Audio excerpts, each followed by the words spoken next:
स्वागत है आपका बी न्यूज नेशन में। मैं हूं आबिद हुसैन शेख।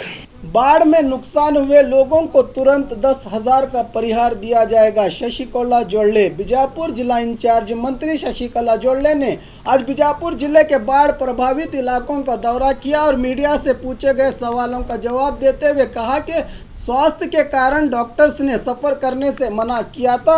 आने में देरी हुई, लेकिन मैंने बाढ़ पीड़ितों का सारा ब्यौरा लिया है और सरकार तक मैं आज ही जाकर सब बताऊंगी और जल्द सरकार की तरफ से परिहार मिलने का भरोसा दिया। शशिकला जोड़ले ने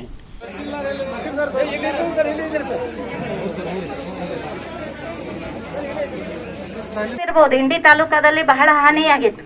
ಅವಾಗಲೂ ಕೂಡ ನಾನು ಅಲ್ಲಿ ಹೋಗಿ ವಿಸಿಟ್ ಮಾಡಿ ಅದರ ರಿಪೋರ್ಟ್ ಅನ್ನ ನಾವು ಸರ್ಕಾರಕ್ಕೆ ಕಳಿಸಿದ್ವಿ. ನಾನು ಇವತ್ತು ಸನ್ಮಾನ್ಯ ಮುಖ್ಯಮಂತ್ರಿಗಳಾದ ರೈತರ ಕಣ್ಮನಿಯಾದಂಥ ಯಡಿಯೂರಪ್ಪಾಜಿ ಅವರಿಗೆ ನಾವು ಅಭಿನಂದನೆಗಳನ್ನು ಸಲ್ಲಿಸಬೇಕು. ಅವಾಗ ಯಾರು ಬೆಳೆ ಹಾನಿಯಾಗಿತ್ತೋ ಅವ್ರ ದುಡ್ಡು ಈಗ ಡೈರೆಕ್ಟ್ ಅವ್ರ ಅಕೌಂಟಿಗೆ ಜಮಾ ಆಗ್ತಾ ಇದೆ. ನೀವು ಕೂಡ ವಿಚಾರ ಮಾಡಬೇಡ್ರಿ. ಈ ಒಂದು ಸ್ವಲ್ಪ ನೀರು ಕಡಿಮೆ ಆದಮೇಲೆ ನಮ್ಮ ಕೃಷಿ ಮತ್ತು ತೋಟಗಾರಿಕೆ ಇಲಾಖೆ ವತಿಯಿಂದ ನಿಮ್ಮ ಬೆಳೆ ಕೂಡ ಸರ್ವೆ ಮಾಡ್ತಾರೆ. ಸರ್ವೆ ಮಾಡಿ ನಮಗೆ ರಿಪೋರ್ಟ್ ಕೊಡ್ತಾರೆ. ರಿಪೋರ್ಟ್ ಆದ ತಕ್ಷಣ ನಾನು ಮುಖ್ಯಮಂತ್ರಿಯವರ ಹತ್ರ ಹೋಗಿ ಆ ರಿಪೋರ್ಟನ್ನು ತೋರಿಸಿ ನಿಮಗಾದಂಥ ಏನು ಹಾನಿ ಅದನೋ ಅದನ್ನು ಕೊಡುವಂಥ ವ್ಯವಸ್ಥೆಯನ್ನು ನಾವು ಪ್ರಾಮಾಣಿಕವಾಗಿ ನಾನು ಮಾಡ್ತೀನಿ ಅಂತ ಹೇಳಿ ನಾನು ಇವತ್ತು ನಿಮಗೆ ಭರವಸೆಯನ್ನು ಕೊಡ್ತೀನಿ. ಯಾರು ಮನೆ ಹಾನಿ ಆಯಿತು, ಮನೆ ಬಿತ್ತು, ಅದು ಕೂಡ ಸರ್ವೆ ಆಗ್ತದೆ. ಅದನ್ನು ಅಲ್ಲಿ ಪಂಚಾಯತಿಯವರು ಇರ್ಬೋದು, ತಲಾಟಿ ಇರ್ಬೋದು, ಎಲ್ಲರೂ ಬಂದು ಅದನ್ನು ಕೂಡ ಸರ್ವೆ ಮಾಡಿ ಆ ರಿಪೋರ್ಟನ್ನು ನಮಗೆ ಕೊಟ್ರೆ ಅದನ್ನು ಕೂಡ ಮಾಡಿಕೊಡುವಂಥ ಪ್ರಾಮಾಣಿಕ ಪ್ರಯತ್ನವನ್ನು ನಾವು ಮಾಡ್ತೀವಿ.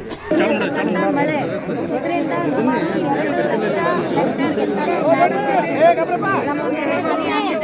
ಅದನ್ನು ಮಾಹಿತಿ ನಾನು 5 ದಿನ ಎರಡನೇದು ಸುಮಾರು 40ರಿಂದ 43 ಹಳ್ಳಿಗಳು ಜಲಾವೃತ ಆಗಿದ್ದಾವೆ. ಅದನ್ನು ಕೂಡ ನಾನು ಮಾಹಿತಿ ತಗೊಂಡಿದ್ದೇನೆ. ನೀವು ಕೇಳೋ ಪ್ರಶ್ನೆ 5 ದಿನ ಆಯ್ತು, ನೀವು ಇನ್ನೂ ಯಾಕೆ ಬರಲಿಲ್ಲ ಆಮೇಲೆ ಜನರದ್ದು ಕೂಡ ಒಂದು ಇಚ್ಛೆ ಇತ್ತು. ಜನಪ್ರತಿನಿಧಿಗಳು ಎಲ್ಲರೂ ಕೂಡ ಬರಬೇಕು ಅನ್ನುವಂಥ ಅಪೇಕ್ಷೆ ಅವರಿಗೆ. ಯಾಕಂದ್ರೆ ನಾವು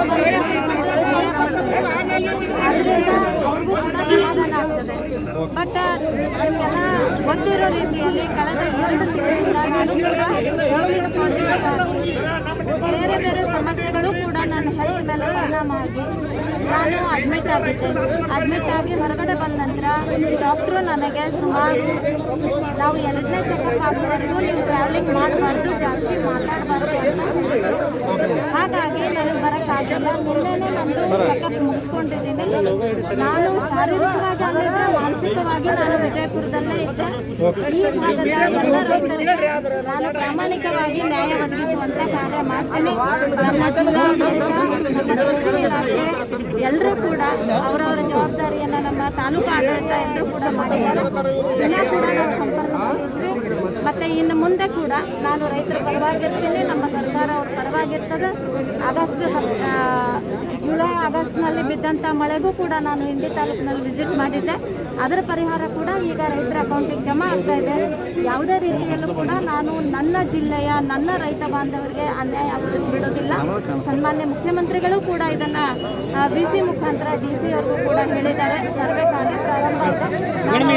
ನೀವು ಬರ್ತಾ ಇರ್ಬೇಕಾದ್ರೆ ರಸ್ತೆ ನೋಡಿದ್ರಿ, ನೀವು ಬರ್ತಾ ಇದ್ರಿ ಅಂತೇಳಿ ಗುಂಡಿಗಳನ್ನೆಲ್ಲ ಮುಚ್ಚಿದ್ದಾರೆ. ಈ 4 ವರ್ಷದಿಂದ ರಸ್ತೆ ದುರಸ್ತಿ ಕೂಡ ಆಗಿಲ್ಲ ಈ ಭಾಗದಲ್ಲಿ. ಈ ರೈತರು ಅದನ್ನು ಹೇಳ್ತಾ ಇದ್ರು, ನೀವು ಬರ್ತಾ ಇದ್ರಿ ಅಟ್ಲೀಸ್ಟ್ ಪದೇ ಪದೇ ಬರ್ತಾ ಇದ್ರಿ, ಕೆಲಸ ಆದ್ರೂ ಆಗ್ತಾವಲ್ಲ. ಕೂಡ ನಾನು ಗಮನಿಸಿದ್ದೇನೆ. ಬೇರೆ ಬೇರೆ ತಾಲೂಕು ಇರ್ಬೋದು ಮತ್ತು ವಿಜಯಪುರ ಸಿಟಿ ಇರ್ಬೋದು, ಎಲ್ಲ ಕಡೆಗಳಿಗೂ ಕೂಡ ಏನು ತೊಂದರೆ ಇದೆ ಅದನ್ನು ಬಗೆಹರಿಸುವಂತಹ ಒಂದು ಪ್ರಾಮಾಣಿಕ ಪ್ರಯತ್ನ ನನ್ನ ಕಡೆಯಿಂದ ಆಗ್ತದೆ ಅನ್ನುವಂಥ ಭರವಸೆಯನ್ನು ನಾನು. और खबरों के लिए देखते रहिए बी न्यूज नेशन।